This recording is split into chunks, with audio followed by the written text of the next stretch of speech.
In a recent interview with the Daily Beast podcast, Dr. Bruce Davidson, who happens to be a medical professor at Washington State University's Elson S. Floyd College of Medicine. Not surprisingly, Dr. Davidson talked about Donald Trump's failing mental state. But the reason I like this story, the reason I like the way that Dr. Davidson framed this, was that he wasn't just sitting there saying, we have to use the 25th Amendment to remove this man. He's mentally unstable. He likely has dementia. He's got all these problems. Get him out of office. Instead, which I do like that talk, by the way, but Davidson went about it another way. And he actually called out the White House physicians that are clearly ignoring what he called Donald Trump's agitated depression, which he also says is very common in people who have had a stroke. And as we all remember from Trump at the 9/11 memorial, that dude clearly had a stroke. So he's highlighting these different problems that Trump has while also calling out the White House doctors for doing their patient a disservice. Because as much as we forget about this, Donald Trump is flesh and blood. He is a human being. He may not act like one ever, but he is. And to those doctors, he is a patient. And doctors have a responsibility, their oath as doctors, to those patients. And according to Dr. Davidson, those White House physicians are not doing their patient justice. Here's what he said.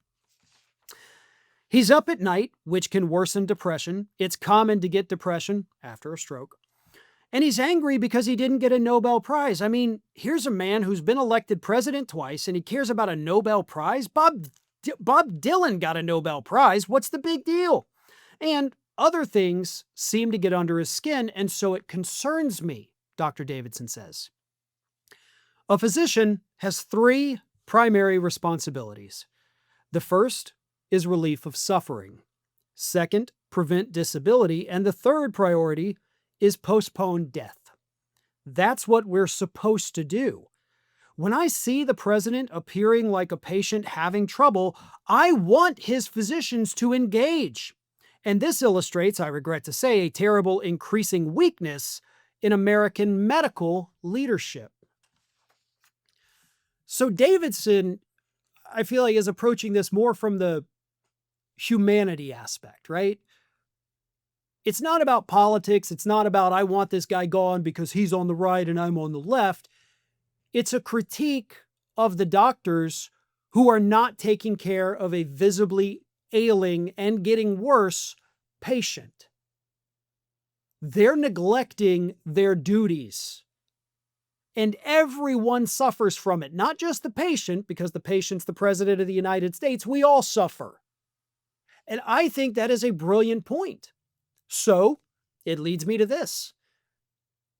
When Trump is gone, and I mean gone from the White House, not gone from Earth, there has to be an investigation into these doctors. Because there is no way they don't know. There's no way. Everybody else knows it. All the other doctors and mental health professionals and dementia experts have been very outspoken. There is no shortage of those stories. They see it clear as day. You guys see it better than anyone and more up close than anyone. You failed your patient. You lied to the public about it. You should have your medical licenses revoked following an investigation.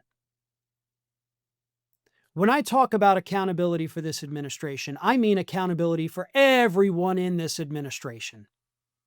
The staffers, the people that printed out those horrible things in Donald Trump's Presidential Hall of Fame attacking people he didn't like, the ones who made the giant banners, the graphic designers, the one putting out the memes, the ones putting out the tweets, the ones making the policies, and the doctors as well. Accountability from top to bottom. And all of these people should face investigations and face the music for what they've done. Thanks for watching, and if you are not already subscribed to the channel, please do so, and do not forget to like and comment and share widely among your friends.